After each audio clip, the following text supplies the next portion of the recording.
Բարեկամներ ողջույն, ամփոփում ենք անցնող շաբաթը, ինչ որ առումով նաև տարին ենք ամփոփում, իսկ լեգենդար Time ամսագիրը եւս հայացք է նետում անցնող տարվան եւ ավանդույթները չխախտելով տարեմուտին հայտարարում է տարվա մարտ տիտղոսը։ Իհարկե տարվա մարտը այս անգամ չհարաբերական է, բայց Ամերիկյան Time ամսագիրը տարվա մարտ անվանակարգում արհեստական բանականության ճարտարապետներին է հաղթող ճանաչել, որոնց թվում է X-ի գործադիր տնօրեն Իլոն Մասկը, Meta-ի հիմնադիր Մարկ Ցուկերբերգը,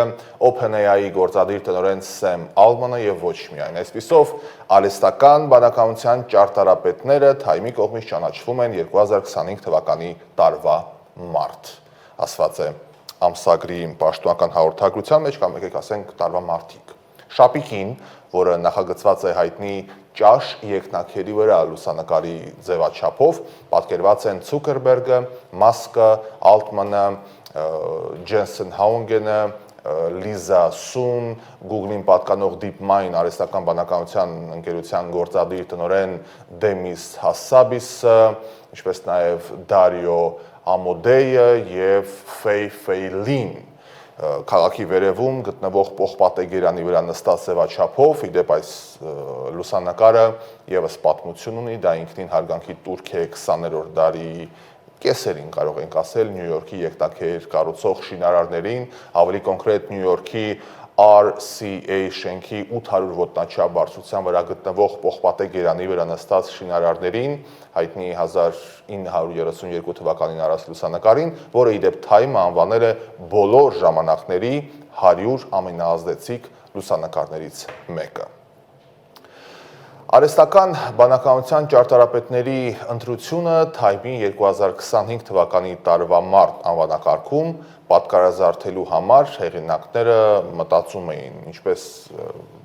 կոնցեպտ, ինչպես մտածեն, եւ արդյունքում մտորումներից հետո խնդրեցին երկու տարբեր նկարիչների օգնել իրենց պատկերացնել ներկայումս տեղի ունեցող աներևակայելի բարդ տեխնոլոգիական գործընթացները։ Եվ ահա Լոնդոնաբնակ նկարազարդող եւ գրաֆիկական անիմատոր Փիթեր Քրաունթերը եւ թվային նկարիչ Ջեյսոն Սելերը ստեղծել են պատկեր, որը խոսում է արհեստական բանականության կողմից ստեղծված երևակայության մասին մարդը ընդդեմ մեքենայի։ Կարծում եմ շատ տպավորիչ ձևաչափ է ստացվել։ Համակարգչային չիպերի ներքին աշխատանքից ոգեշնչված Քրաունթերի բարդ արհեստական բանականության կառուցվածքը մեծապես վեր է խոյանում եռուն շին հրապարակի վրա, միևնույն ժամանակ կարծես հայացք նետելով անցյալին։ Թե որքան է փոխվել մեր կյանքը, եթե առաջ Time ամսագրի շապիկին հիմնականում քաղաքական լիդերներ էին, շատ լուրջ դեմքեր, քաղաքական առումով, դիվանագիտական առումով, ապա այսօր արդեն արհեստական բանականության ճարտարապետներն են, որոնց վաստակը ես որևէ ձև չեմ նսեմացնում, խավլիցի, բայց կարծես այս ամենը հուշում է մեզ, որ ապագան հենց այստեղ է։ Տասնամյակներ շարունակ մարդկությունը պատրաստվել է մտածող մեքենաների առաջացմանը, անգամ ֆանտեզիների մեջ է դա եղել։ Պատրաստվել ենք միևնույն ժամանակ վախեցել։ Կարծում եմ ձեզնից շատերը կհիշեն 90-ականների այդ հայտնի տեսանյութերը, պատումները, որտեղ աշխարհը ուշադրությամբ հետևում էր աշխարհի շախմատի չեմպիոնների խաղերին, համակարգչի հետ, այդ թվում նաև մեր հայրենակից աշխարհի չեմպիոն Գարի Կասպարովը, երբ համակարգչի հետ մենամարտում էր շախմատի հարթության մեջ, երբ հանկարծ համակարգիչը հաղթեց աշխարհի չեմպիոնին, Աստված իմ, դա իրոք սենսացիա էր։ Ու ինչ, անցան տարիներ եւ ահա տեսեք թե ուր է հասել մարդկային մտքի հանճարը։ Այո, հիացմունքն ու վախը այս հարցով կողք կողքի քայլում են, որովհետև հետազոտողները պարզել են, որ արհեստական բանականությունը կարող է սխեմաներ մտցնել, խաբել եւ անգամ շանտաժի ենթարկել մեզ։ Այո, առաջատար ընկերությունների մոդելների հեղինակները կատարելագործմանը զուգընթաց արհեստական բանականության համակարգերը զգուշացնում են, որ կարող են վերջիվերջո գերազանցել մարդկանց ունակությունները։ Արհեստական բանականությունը ողողել է անգամ սոցիալական ցանցերը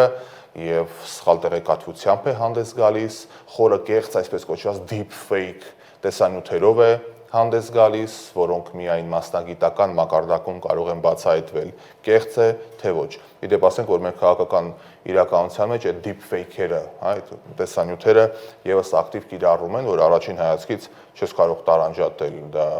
իրական է, թե ոչ։ Խնդիրը հասել է անգամ Վատիկան, Հռոմի Պապը Լևոն 14-րդը զգուշացրել է, որ այս ամենը կարող է մանիպուլյացիայի ենթարկել երեխաներին եւ ծառայել հակամարտկային գաղափարախոսության համար։ Time պարբերականը իր հերթին նշում է, որ սա պատմություն է։ Պատմություն այն մասին, թե ինչպես արհեստական բանականությունը փոխեց մեր աշխարհը 2025 թվականին նոր, հետաքրքիր եւ երբեմն անգամ վախեցնող ձևերով։ Սա պատմություն է նաև այն մասին, թե ինչպես մարդկային մտքի հանճարը, տեխնոլոգիական հսկաները պտտեցին պատմության անիվը, զարգացնելով տեխնոլոգիաները եւ կայացնելով որոշումներ, որոնք վերաձևավորում են տեղեկատվական լանդշաֆտը, կլիման եւ անգամ մեր ապրելակերպը, մրցելով կողք կողքի, հաճախ նաև իրար դեմ, նրանք բազմամիլիարդ դոլարներ